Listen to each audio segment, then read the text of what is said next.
The Ancient City, Book 4, Chapter 10. An Aristocracy of Wealth Attempts to Establish Itself. Establishment of Democracy. Fourth Revolution. The government which succeeded to the rule of the religious aristocracy was not at first a democracy. We have seen from the example of Athens and Rome that the revolution which took place was not the work of the lowest classes. There were indeed some cities where these classes rose first, but they could found nothing durable. The protracted disorders into which Syracuse, Miletus, and Samos fell are a proof of this. The new governments were not established with any solidity, except where a class was at once found to take in hand, for a time, the power and moral authority which the eupatrids and the patricians had lost. What could this new aristocracy be? The hereditary religion being thrown aside, there was no longer any other social distinction than wealth. Men demanded, therefore, that wealth should establish rank, for they could not admit at once that equality should be absolute. Thus Solon did not think best to do away with the ancient distinction founded on hereditary religion, except by establishing a new division, which should be founded on riches. He divided the citizens into 4 ranks, and gave them unequal rights. None but the rich could hold the highest offices.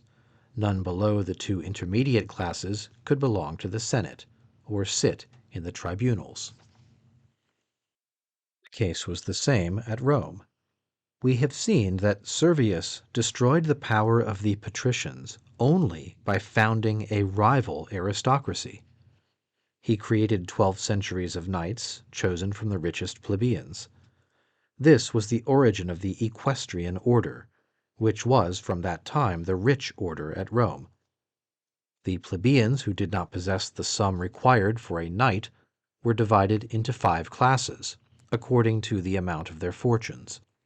The poorest people were left out of all the classes. They had no political rights. If they figured in the comitia by centuries, it is certain that they did not vote. The Republican Constitution preserved these distinctions, established by a king, and the plebeians did not at first appear very desirous of establishing equality among themselves. What is seen so clearly at Athens and at Rome appears in almost all the other cities. At Cumae, for example, political rights were given at first only to those who, owning horses, formed a sort of equestrian order. Later, those who ranked next below them in wealth obtained the same rights, and this last measure raised the number of citizens only to 1,000. At Rhegium, the government was for a long time in the hands of 1,000 of the wealthiest men of the city. At Thurii, a large fortune was necessary to enable one to make a part of the body politic. We see clearly in the poetry of Theognis that at Megara, after the fall of the nobles, the wealthy took their places. At Thebes, in order to enjoy the rights of a citizen, one could be neither an artisan nor a merchant. Thus the political rights which, in the preceding epoch, belonged to birth, were, during some time, enjoyed by fortune alone. This aristocracy of wealth was established in all the cities, not by any calculation, but by the very nature of the human mind, which, escaping from a regime of great inequality, could not arrive at once at complete equality. We have to remark that these new nobles did not found their superiority simply upon wealth. Everywhere their ambition was to become the military class. They undertook to defend the city at the same time that they governed it. They reserved for themselves the best arms and the greater part of the perils in battle, desiring to imitate in this the nobility which they had replaced. In all the cities, the wealthiest men formed the cavalry. The well-to-do class composed the body of hoplites, or legionaries. The poor were excluded from the army, or at most they were employed as skirmishers or light-armed soldiers, or among the rowers of the fleet. Thus the organization of the army corresponded with perfect exactitude to the political organization of the city. The dangers were proportioned to the privileges, and the material strength was found in the same hands as the wealth. There was thus, in almost all the cities whose history is known to us, a period during which the rich class, or at any rate the well-to-do class, was in possession of the government. This political system had its merits, as every system may have, when it conforms to the manners of the epoch, and the religious ideas are not opposed to it. The sacerdotal nobility of the preceding period had assuredly rendered great services. They were the first to establish laws and found regular governments. They had enabled human societies to live during several centuries with calmness and dignity. The aristocracy of wealth had another merit. It impressed upon society and the minds of men a new impulse. Having sprung from labor in all its forms, it honored and stimulated the laborer. This new government gave the most political importance to the most laborious, the most active, or the most skillful man. It was therefore favorable to industry and commerce. It was also favorable to intellectual progress, for the acquisition of this wealth, which was gained or lost ordinarily according to each one's merit, made instruction the first need, and intelligence the most powerful spring of human affairs. We are not therefore surprised that under this government Greece and Rome enlarged the limits of their intellectual culture and advanced their civilization. The rich class did not hold the empire so long as the ancient hereditary nobility had held it. Their title to dominion was not of the same value. They had not the sacred character with which the ancient eupatrid was clothed. They did not rule by virtue of a belief and by the will of the gods. They had no quality that had power over consciences, that compelled men to submit. Man is little inclined to bow except before what he believes to be right, or before what his notions teach him is far above him. He had long been made to bend before the religious superiority of the eupatrid, who repeated the prayers and possessed the gods. But wealth did not overawe him. In presence of wealth, the most ordinary sentiment is not respect, it is envy.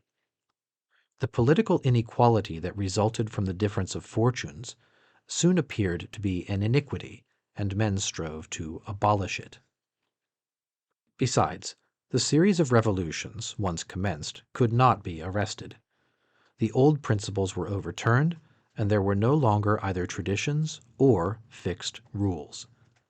There was a general sense of the instability of affairs, which prevented any constitution from enduring for any great length of time. The new aristocracy was attacked, as the old had been. The poor wished to be citizens, and in their turn began to make efforts to enter the body politic.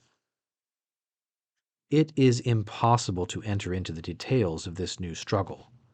The history of cities, as it gets farther from their origin, becomes more and more diversified. They follow the same series of revolutions, but these revolutions appear under a great variety of forms.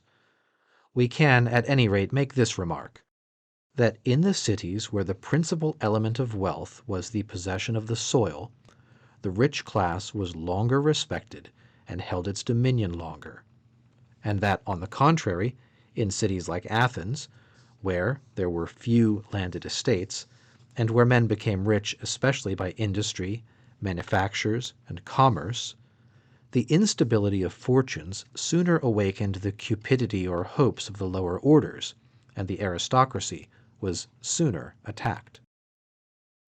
The rich class of Rome offered a much stronger resistance than that of Greece. This was due to causes which we shall state presently. But when we read Grecian history, we are somewhat surprised that the new nobles defended themselves so feebly.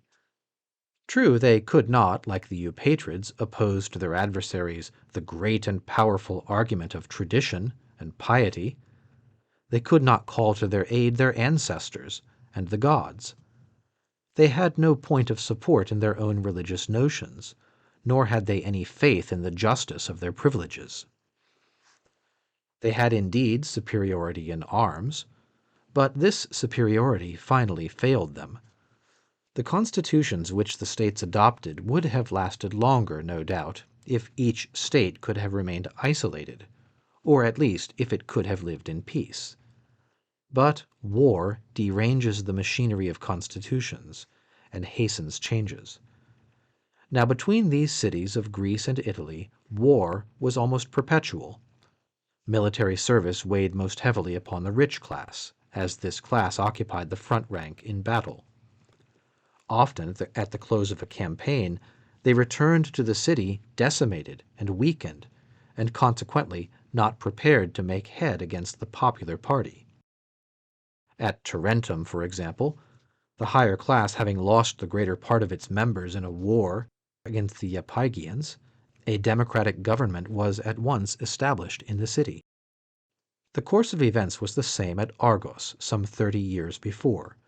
At the close of an unsuccessful war against the Spartans, the number of real citizens had become so small that it was found necessary to grant the rights of citizens to a multitude of perici.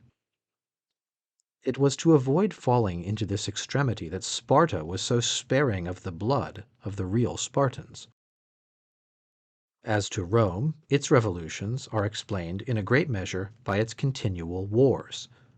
First, war destroyed its patricians. Of the 300 families which this caste comprised under the kings, there remained hardly a third part after the conquest of Samnium. War afterwards harvested the primitive plebeians, those rich and courageous plebeians who filled the 5 classes and formed the legions. One of the effects of war was that the cities were almost always brought to the strait of putting arms into the hands of the lower orders. It was in this way that at Athens and in all the maritime cities, the need of a navy and the battles upon the water gave the poor class that importance which the constitution refused them. The Thetes, raised to the rank of rowers, of sailors, and even of soldiers, and holding in their hands the safety of their country, felt their importance and took courage. Such was the origin of the Athenian democracy. Sparta was afraid of war. We can see in Thucydides how slow she was and how unwilling to commence a campaign. She allowed herself to be dragged in spite of herself into the Peloponnesian War, but how many efforts she made to withdraw! This is because she was forced to arm her Epomiones, her Neodamodes, her Mothakes, her Laconians, and even her Helots. She well knew that every war, by giving arms to the classes that she was oppressing, threatened her with revolution, and that she would be compelled, on disbanding the army, either to submit to the law of her Helots, or to find means to have them massacred without disturbance. The plebeians calumniated the Roman Senate when they reproached it with always seeking new wars. The Senate was too wise for that. It knew how many concessions and checks in the forum its wars cost, but it could not avoid them. It is therefore beyond a doubt that war slowly lessened the distance which the aristocracy of wealth had placed between itself and the lower orders. Thus it soon happened that constitutions were found to be at disaccord with the social state, and required modification. Besides, it must have been seen that all privileges were necessarily in contradiction to the principle which then governed men. The public interest was not a principle that could long authorize an inequality among them. It inevitably conducted societies to a democracy. So true is this that a little sooner or a little later it was necessary to give all free men political rights. As soon as the Roman plebeians wished to hold comitia of their own, they were constrained to admit the lowest class, and could not hold to the division into classes. Most of the cities thus saw real popular assemblies formed and universal suffrage established. Now, the right of suffrage had, at that time, a value incomparably greater than it can have in modern states. By means of it, the last of the citizens had a hand in all affairs, elected magistrates, made laws, decided cases, declared war or peace, and prepared treaties of alliance. This extension of the right of suffrage, therefore, made the government really democratic. We must make a last remark. The ruling class would perhaps have avoided the advent of democracy if they had been able to found what Thucydides calls oligarchia isonos, that is to say, the government for a few and liberty for all. But the Greeks had not a clear idea of liberty. Individual liberty never had any guarantee among them. We learn from Thucydides, who certainly is not suspected of too much zeal for democratic government, that under the rule of the oligarchy, the people were subjected to many vexatious, arbitrary condemnations and violent executions. We read in this historian that democratic check was needed to give the poor a refuge and the rich a check. The Greeks never knew how to reconcile civil with political equality. That the poor might be protected in their personal interests, it seemed necessary to them that they should have the right of suffrage, that they should be judges in the tribunal, and that they might be elected as magistrates. If we also call to mind that among the Greeks the state was an absolute power, and that no individual right was of any value against it, we can understand what an immense interest every man had, even the most humble, in possessing political rights, that is to say, in making a part of the government, the collective sovereign being so omnipotent that a man could be nothing unless he was part of this sovereign. His security and his dignity depended upon this. He wished to possess political rights, not in order to enjoy true liberty, but to have at least what might take its place.